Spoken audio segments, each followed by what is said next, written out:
internet trolls have managed to exacerbate Bruce Willis's dire health condition.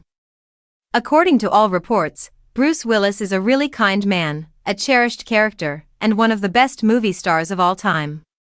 His insidious, horribly awful condition has been causing his health to deteriorate for years.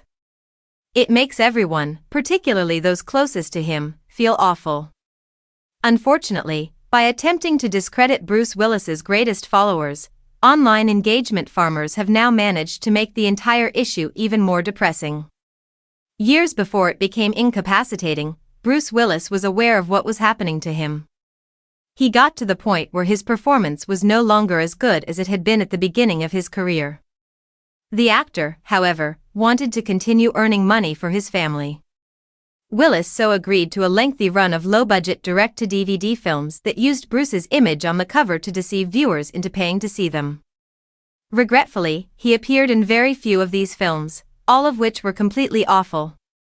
Since nobody was aware of Bruce Willis's physical condition at the time, people rightfully criticized him for taking part in what was essentially a scam. They thought he had become greedy since they had no other information.